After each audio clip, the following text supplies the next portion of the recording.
I was born in 1934, and born and raised in the city of Camden, New Jersey. Oh, the 50s were great.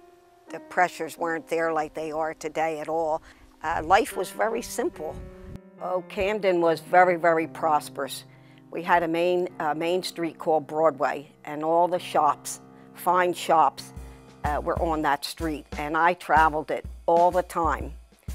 That was where everybody bought their clothes. People came from all the little towns. It was very, very prosperous. There was a great big RCA building there.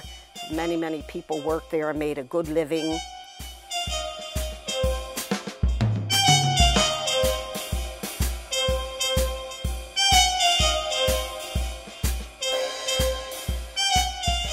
I'm very sad to see what's happened. There's not much work. There's no quality of life there, and that's very sad for me to say. But there is no quality of life. The houses are all run down. The government has been corrupt. So I don't really think much of it, and I really don't even go into Camden anymore. And then we moved to Pennsauken. And I lived in Pennsauken for 9 months. Pennsauken was a small, quiet area with big single homes. The bus only ran once a day, as compared to the Camden, it ran every 5 minutes, and it cost you a nickel to go all over town. So that was quite a contrast. And after the 9 months in Pennsauken, I got married, and I moved to Gibbstown. I'll never forget Raymond saying at my kitchen table was, "I had a perfect childhood." And when you hear a kid say that, boy, that really makes you feel good.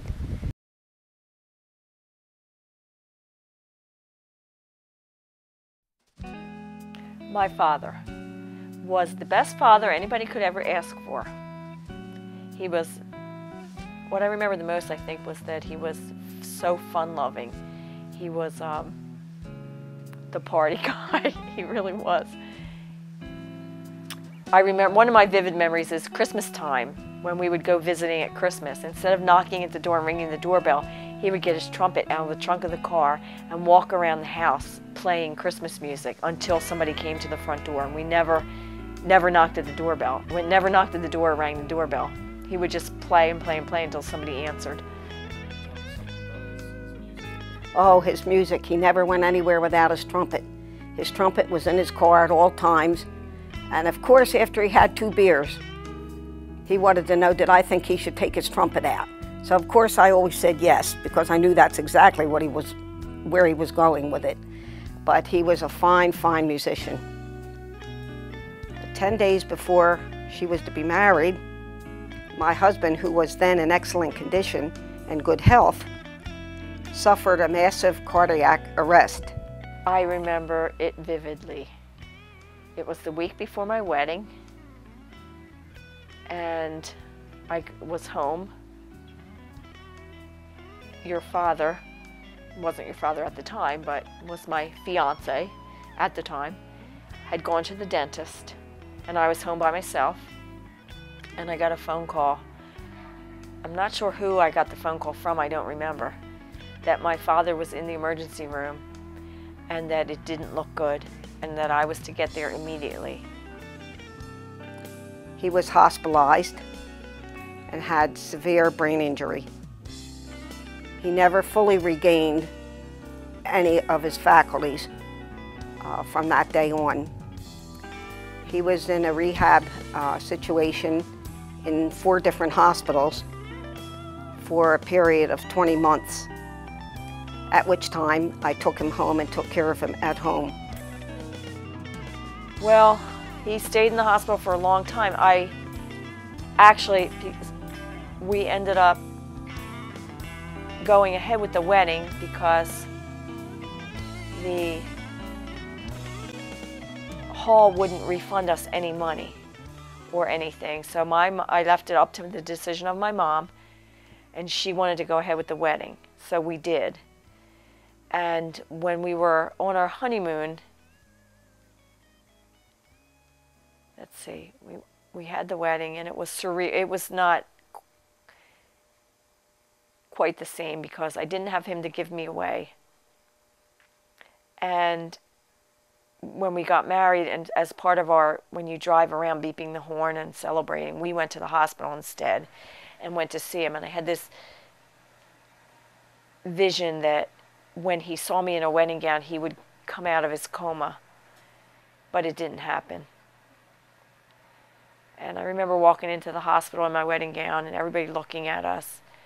And I didn't care about that. The only one I wanted to look at me was my dad. And when I went into the room, he didn't even know I was there. So, oh, sorry. So we went ahead and went on our honeymoon. And while we were there, my mother withdrew him from life support without telling us. And he was supposed to pass away from one of 3 causes at the time, and it didn't happen. He proceeded to live for another 11 years. Oh, he was just the most wonderful human being you would ever want to meet. He loved everybody, and everybody loved him. He was full of fun. He was very talented, hardworking, loved his family. He asked very little of himself, but he gave much. He passed away in 1999 after 10.5 years of illness.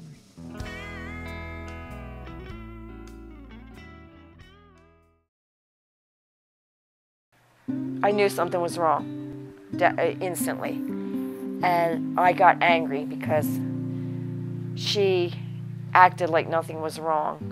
I suffered a diagnosis of cancer, non-Hodgkin's lymphoma. And that really, really surprised me. During my hospitalization of 3 or 4 week period of time while I was being treated for the cancer didn't cause me any problem at all. But the burn that I sustained from whatever did happen, that the chemo went into my body, caused much discoloration and a lot of suffering on my part.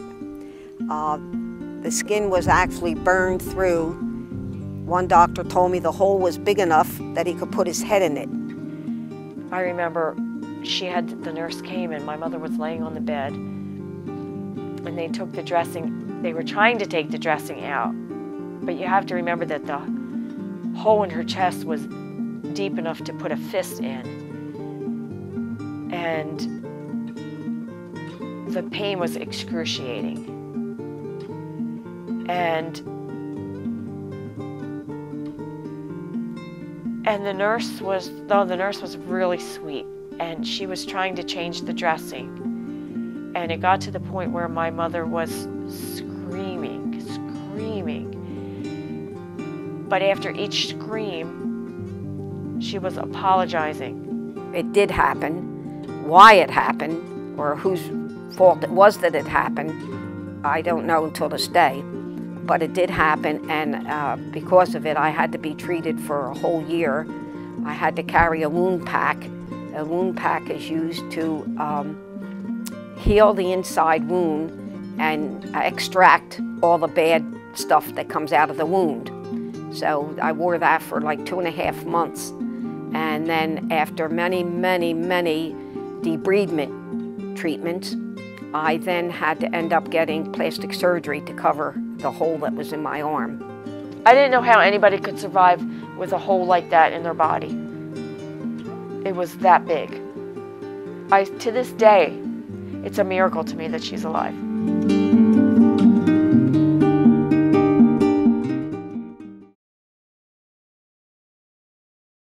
That's all past me.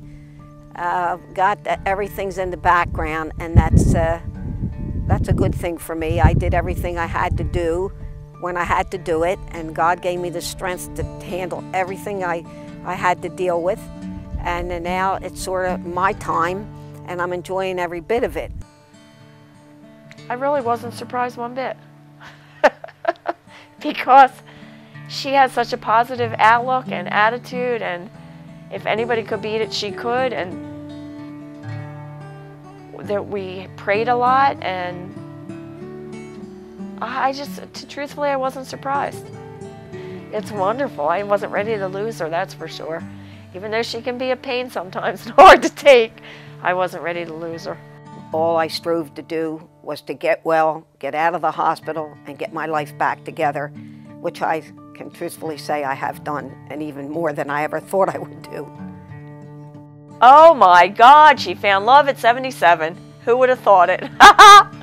Oh my God, it's so fun. I love Bruno. He's so sweet. He reminds me very much of my father. He's very calm and easygoing, at least from what I've seen, and just a gentle spirit like my dad was. I don't know how she did what she did for so long. So she deserves happiness, and I think she found it. All my life, I've been taught that love conquers almost everything. And I firmly, firmly am a believer of that. Without love, you are a cymbal with no gong. And throughout my life, all the things that happened to me and experiences that I've had, love helped me conquer.